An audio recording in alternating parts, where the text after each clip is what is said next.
출애굽기 13장 17절로부터 14장 4절의 말씀을 함께 보도록 하겠습니다. 구약성경 102페이지입니다. 함께 읽겠습니다. 바로가 백성을 보낸 후에 블레셋 사람의 땅의 길은 가까울지라도 하나님이 그들을 그 길로 인도하지 아니하셨으니 이는 하나님이 말씀하시기를 이 백성이 전쟁을 하게 되면 마음을 돌이켜 애굽으로 돌아갈까 하셨습니다. 그러므로 하나님이 홍해의 광야 길로 돌려 백성을 인도하심에 이스라엘 자손이 애굽 땅에서 대열을 지어 나올 때 모세가 요셉의 유고를 가졌으니 이는 요셉이 이스라엘 자손으로 단단히 맹세하게 하여 이르기를 하나님이 반드시 너희를 찾아오시리니 너희는 내 유고를 여기서 가지고 나가라 하였음이더라.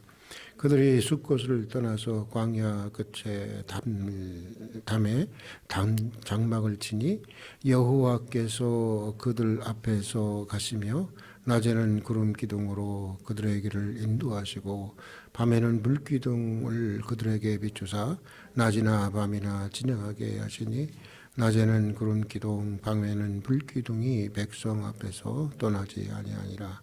여호와께서 모세에게 말씀하여 이르시되 이스라엘 자손에게 명령하여 돌이켜 바다와 믹돌 사이 비하 히롯 앞 곧 바알스본 맞은 편 바닷가에 장막을 치게 하라. 바로가 이스라엘 자손에 대하여 말하기를 그들이 그 땅에서 멀리 떠나 광야에 갇힌 바 되었다 하리라. 내가 바로의 마음을 완악하게 한즉 바로가 그들의 뒤를 따르니 내가 그와 그의 온 군대로 말미암아 영광을 얻어 애굽 사람들이 나를 여호와인 줄 알게 하리라 하심에 우리가 그대로 행하니라. 아멘. 오늘은 대림절 마지막 특별 새벽 예배를 드리는 날입니다. 오늘까지 기도회를 인도해 주신 하나님께 감사하고 또 참여해 주신 모든 교우들에게도 감사를 드립니다. 앞으로도 계속해서 기도의 삶이 이어질 수 있기를 축복합니다. 20세기를 대표하는 기독교 작가 중에 토마스 모튼이라고 하는 아주 위대한 수도사가 있습니다. 그가 쓴 책 중에 침묵 속에 하나님을 찾는 사람들이라는 기도서가 있습니다. 이 책은 주로 수도사들의 여정에 대한 진솔한 고백과 또 기도로 이어지고 있지만 수도사가 아닌 이들에게도 믿음의 여정에 대해서 깊은 생각에 잠기게 하는 책입니다. 몇 구절을 소개해 보도록 하겠습니다. 수도원은 고통이 전혀 없는 곳이고 그 안에 사는 사람들에게는 아무런 문제가 없는 곳으로 생각한다면 큰 잘못이다. 그것은 하나의 신화이며 그 신화는 종교가 모든 고통을 없애준다고 하는 또 하나의 다른 신화와 밀접하게 연관되어 있다. 신앙은 그 자체가 고통을 포함하고 있다. 신앙은 모든 문제를 사라지게 하는 요술 처방이 아니다. 오히려 더 깊은 내적 고통과 만나게 해주는 길이다. 수도자는 비상한 영적 체험이나 극적이고 영웅적인 업적을 이루기 위해 사는 것이 아니다. 수도자는 수도 생활을 통해서 자신의 처지와 평범성을 받아들이는 것을 배우게 된다. 다시 말해서 인생의 진실을 배우게 되는 것이다. 평생을 특별하게 헌신한 수도자들처럼 예수를 잘 믿으면 전혀 고난도 없고 실패도 없고 모든 것이 다 술술 풀린다고 하는 것은 진실이 아니라고 하는 것입니다. 오히려 그리스도인들의 믿음의 여정이라고 하는 것은 믿음이 없을 때보다 오히려 훨씬 큰, 더 깊은 내적인 고통의 과정을 수반하게 되고 또 그런 여정을 통해서 하나님의 깊은 섭리와 인생의 진리를 배워나가게 된다고 하는 것입니다. 오늘 우리가 읽은 출애굽기 본문도 그것을 보여주고 있습니다. 하나님이 애굽에 내리신 10가지 재앙으로 이제 약속의 땅 가나안으로 출발하게 된 이스라엘 백성들은 이 숫곳이라는 곳에 이르러 이 2가지 길 중에 하나를 선택해야 하는 일에 직면하게 되었습니다. 한 길은 북쪽 수에즈 운하를 통해서 가자에 이르는 비아 마리스라고 하는 길이었습니다. 이 길은 매우 쉽고 또 안전하고 또 빠른 길이었습니다. 이 길로 가면 뭐 넉넉히 한 달이면 약속의 땅 가나안에 진입할 수 있게 되었습니다. 그런데 하나님은 어떤 이유에서인지 그들을 이 길로 인도하시지 아니하시고 쉽고 안전하고 빠른 비아 마리스라고 하는 길로 인도하지 않으시고 남쪽으로 한참 돌아가는 길로 인도하셨다고 하는 것입니다.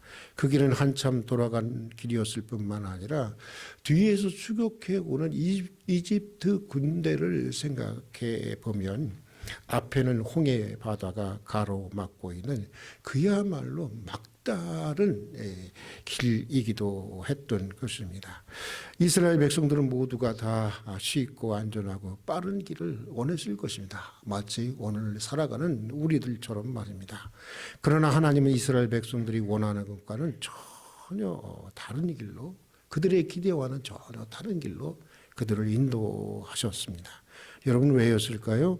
왜 하나님은 쉽고 안전하고 빠른 길을 놓아두고 어렵게 돌아가는 길로 그것도 홍해라고 하는 막다른 길로 그들을 인도하셨던 것일까요?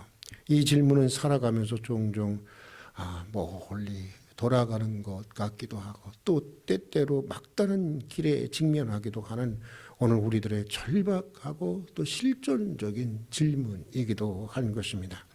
본문은 돌아가게 하신 몇 가지 이유를 말씀해 주면서 믿음의 여정을 통해서 확인하게 되는 하나님의 섭리와 인생의 진실에 대해서, 진리에 대해서 몇 가지 소중한 것을 말씀해 주고 있습니다. 먼저 하나님이 가까운 길을 놔두고 멀리 돌아가게 하신 것은 돌아가는 그 길만이 끝까지 완주할 수 있는 길이었기 때문이라고 하는 것입니다.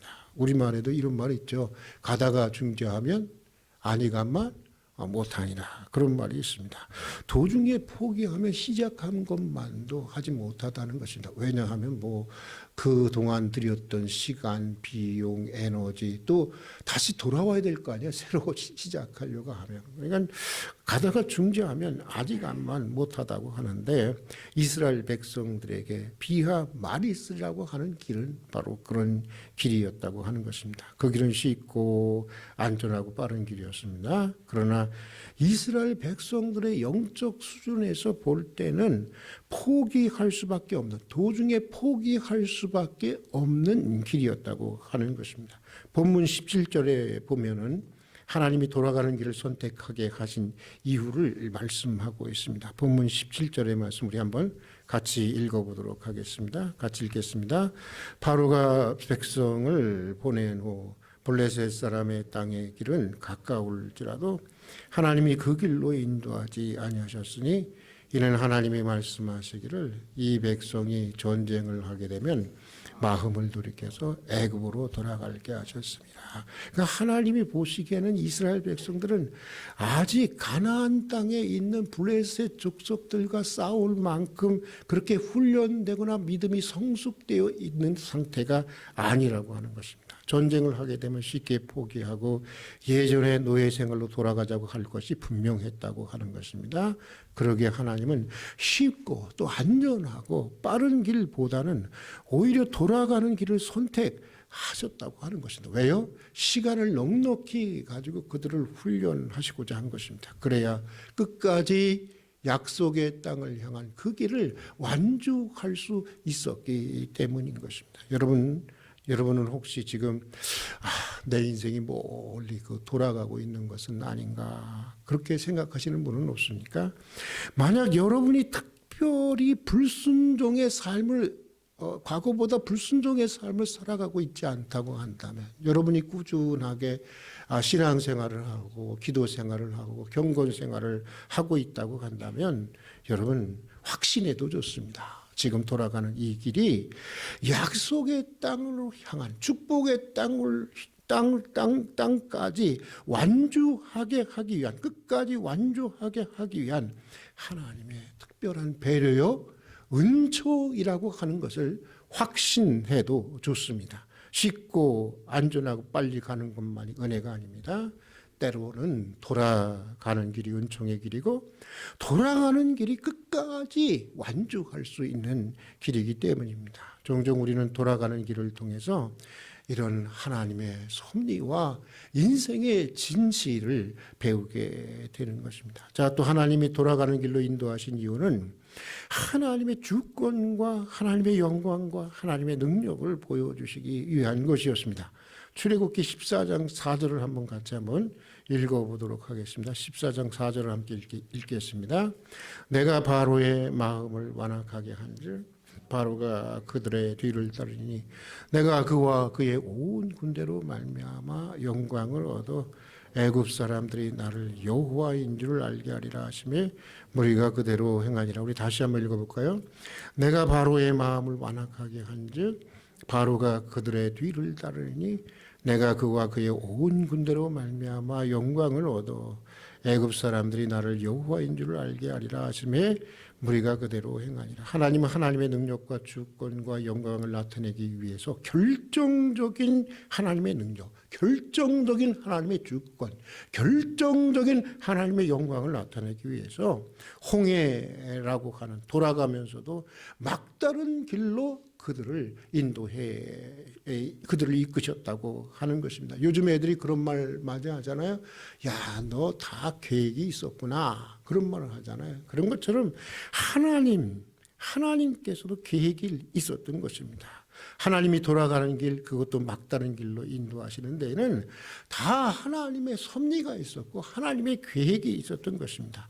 홍해를 가르는 기적을 통해서 하나님이 참으로 하나님이 되신다고 하는 것을 이스라엘과 애굽 모두에게 보여주시고자 하신 것입니다. 그것을 통해서 이스라엘뿐만 아니라 애굽도 하나님에게로 돌아오게 하시고자 한 것입니다. 여러분, 만약 이스라엘 백성들이 너무 쉽게 애굽 땅에서 나왔고 그냥 막 바로 가나안 땅으로 들어갔다면 그들은 그렇게 된 것이 하나님의 은혜라고 하나님의 능력이라고 생각하지 않았을 수도 있었을 것입니다. 우연히 그렇게 되었다고 생각할 수도 있었을 것입니다.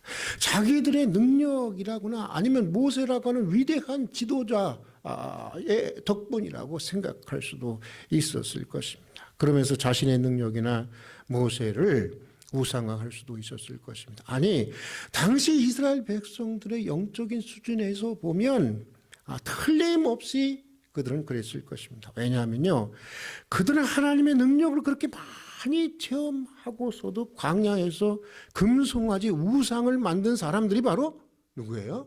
이스라엘 백성들이기 때문인 것입니다. 하나님은 다 알고 계시는 것입니다. 그러기에 그들은 홍해바다라고 하는 막다른 길로 그들을 몰아넣은 것입니다. 홍해를 가르시는 하나님의 기적을 통해서, 결정적인 기적을 통해서 역사와 인생을 섭리하시고 주관하시는 분이 하나님이심을 참으로 알게 해주기 위해서였던 것입니다. 여러분, 믿음의 삶을 살아가면서 누구나 다 경험하는 것처럼 하나님은 때때로 우리를 막다른 곳으로 밀어붙일 때가 있습니다. 정말 벼랑 끝에 서게 하실 때가 있습니다. 마치 세상 끝에 서 있는 것 같은 그런 현실을 경험하게도 하십니다. 그래서 천부여 의지 없이는 손 들고 옵니다 할 때까지 우리를 밀어붙이고 몰아붙일 때가 있습니다. 왜요? 그래야 하나님이 하신다고 하는 사실을 분명하게 알게 되기 때문입니다. 아직도 여러분 자신이 무엇인가를 할 수 있다고 생각하십니까? 아직도 여러분의 남다른 기도, 내가 이렇게 새벽마다 나와서 기도하고 있잖아요. 아직도 여러분의 남다른 종교적 열심을 의지하고 있습니까? 그것들이 하나님의 호의를 가져오는 인간적인 공로여 정성이라고 믿고 있습니까?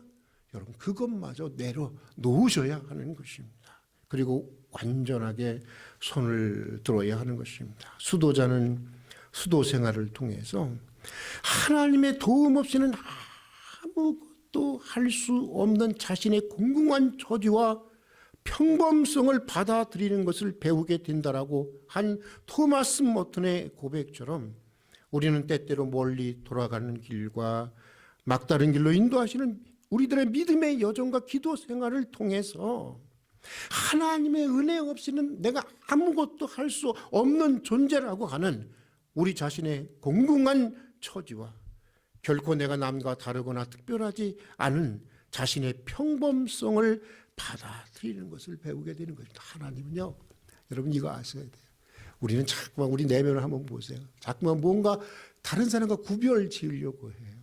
그리고 그것을 통해서 자기의 존재감이라든가 뭔가 다른 사람보다 우월하다고 하는 자신의 뭔가를 이렇게 찾으려고 하는 게 굉장히 많이 있습니다. 이건 누구에게나 인간에게 있는 것입니다. 하나님은 그걸 내리시는 거예요.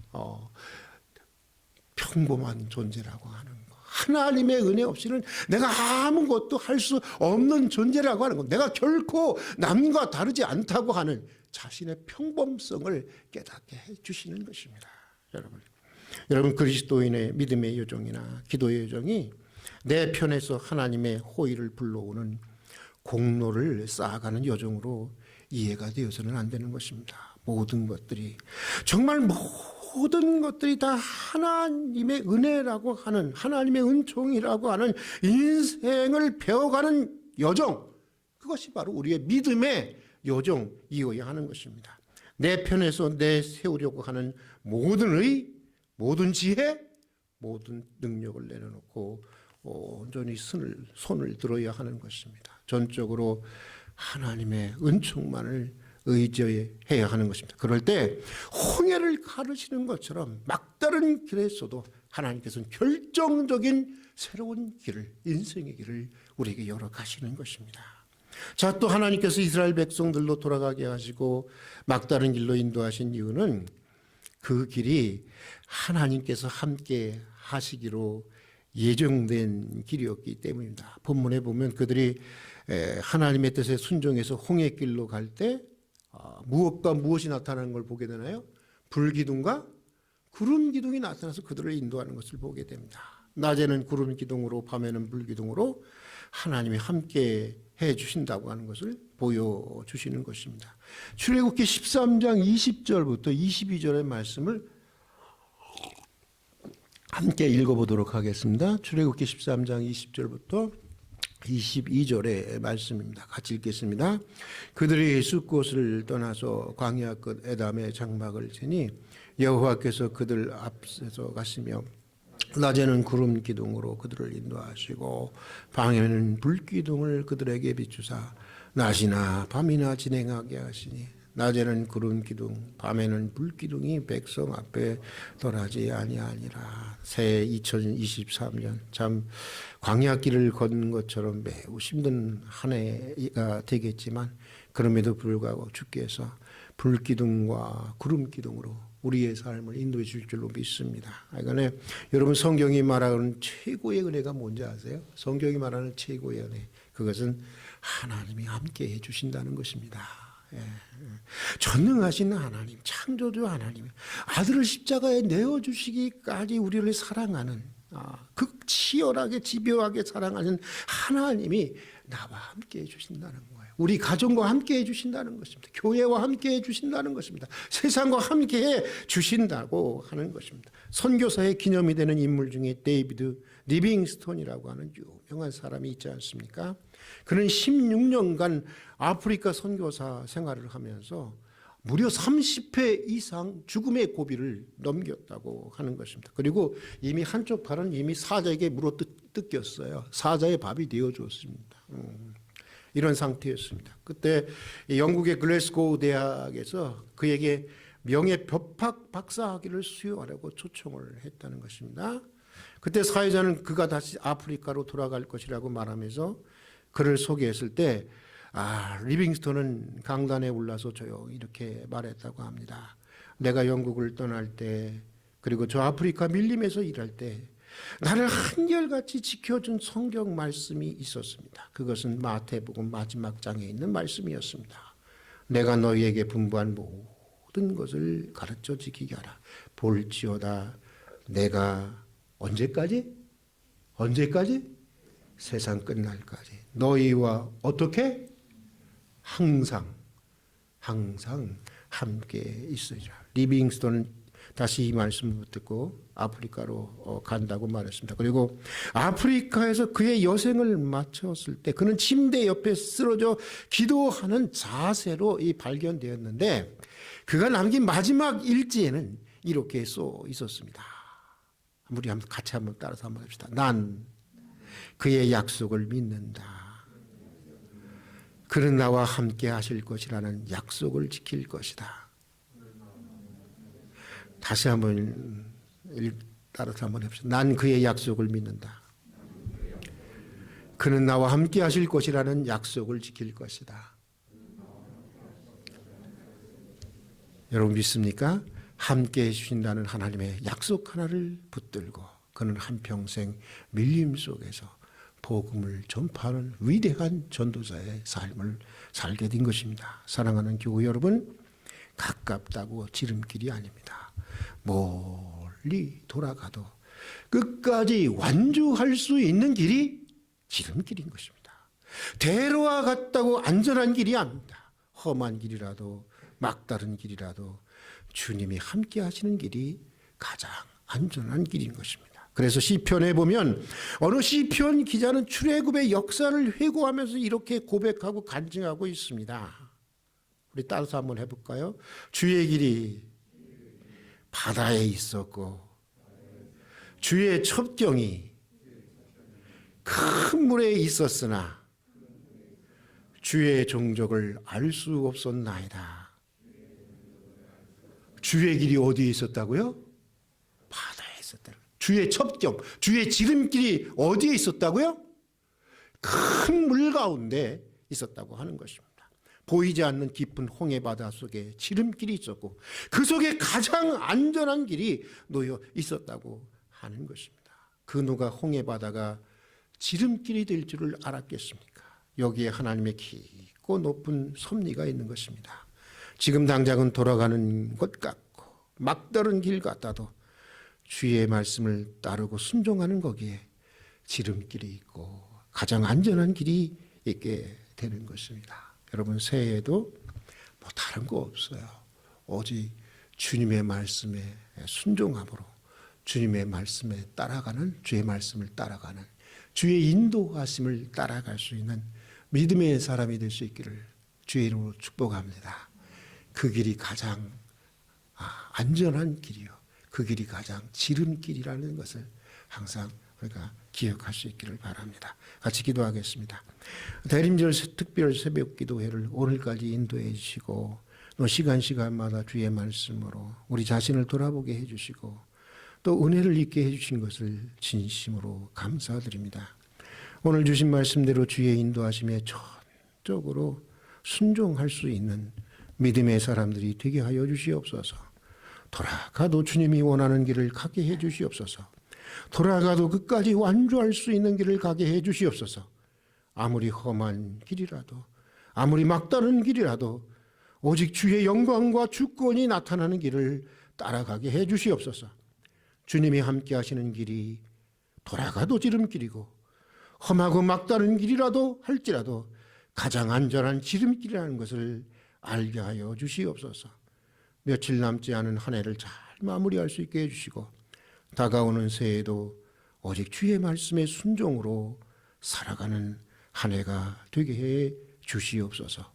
예수님 이름으로 기도드립니다. 아멘.